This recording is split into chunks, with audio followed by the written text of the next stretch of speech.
This is Alia with Dance with Alia, and I saw a beautiful interviewer talking with this musician here. And so you're going to be my makeshift interviewer. Oh, sure. Here we go. See? Okay. There we go. There's even room for you. Oh, yes, here we go. Okay. This is how we do it. So what is your name? My name's Jonathan. Jonathan, on behalf of Dance with Alia, we'll be interviewing... Dance with Alia. My name is Montino Bourbon.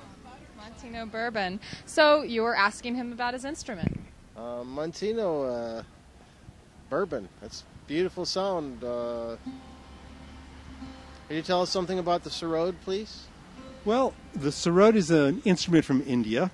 It's got 25 strings, which make it a lot of fun to tune. This one, because I've been playing for about 2 hours and tuning it, is pretty close. And it's sort of like a fretless banjo. So you can do this kind of thing.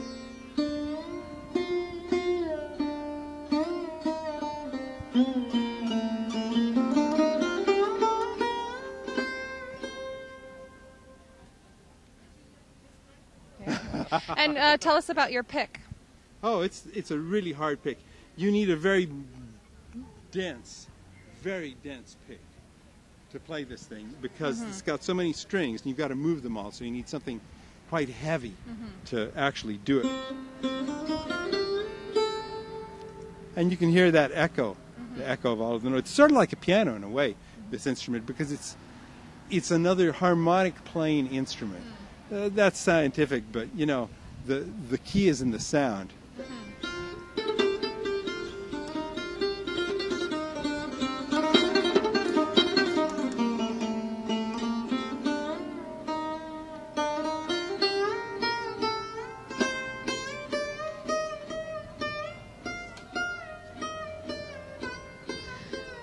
And where did you get this particular instrument?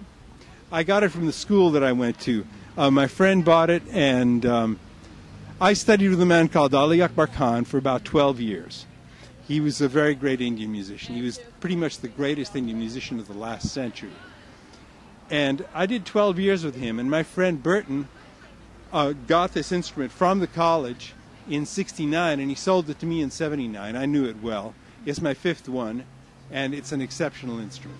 Okay. Yeah. Do you play other stringed instruments? Many, yes. But this is my main one, the Sarod. And are more of them unfretted also? Sarods are always unfretted.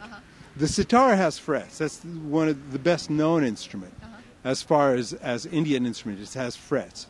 This thing doesn't. This is smooth. It's like a violin. Yeah. So you enjoy more the unfretted? Oh, yeah. I didn't think I would. When I first met the Sarod in 1966, I'd just gotten out of the Army. I'd played guitar all my life. I got my hands on a Sarod. I actually had a sitar. And I went to a friend of mine's house, and he had a Sarod, and I picked it up and just played it. And I played it sort of like I do now, which is what happens if you play the guitar. You can pick this up and play it very easily. Yeah, it's fun. It's fun to watch people pick it up quickly. Yeah. So, and that's your favorite. When you want to pick up an instrument, that's the one. Oh, no, this is the one, man. It's like this particular instrument, it's like to take people's hearts is like shooting fish in a barrel with this, you know? Yeah. So have you studied Indian music specifically? Yes. 12 years. 12 years. You have a teacher here in Ojai? No. He lived up in the Bay Area. He passed away a couple of years ago. Ali Akbar Khan, the greatest of the 20th century in India. You know, even the most conservative person will say, there is no one like him.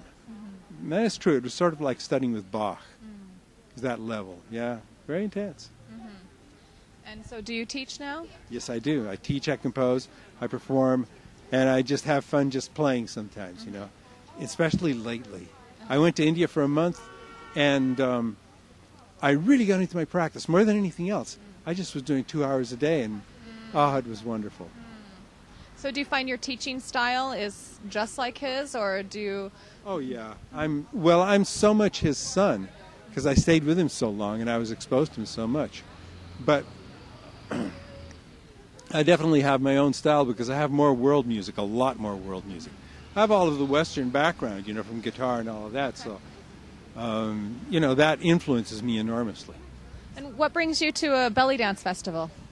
My friends whom I've known for over 20 years, are musicians, and Jessica is a wonderful dancer. She has the Icons booth in there. And she is a dancer who has what's called the mantra of becoming. She can actually change, as she dances. It's hard to explain, but when you see it, you know it. I mean, music is like that. All music and art, when it has the thing, you know it. She has it. And I've played with her a lot, many times, with the Sarod, and we have a sublime communication. Yeah. Well, thank you so much, and thank you for interviewing as well, being my first guest interviewer. My pleasure, too. Yeah. Do you have a website? MontinoBourbon.com. Okay. MontinoBourbon.com. All right.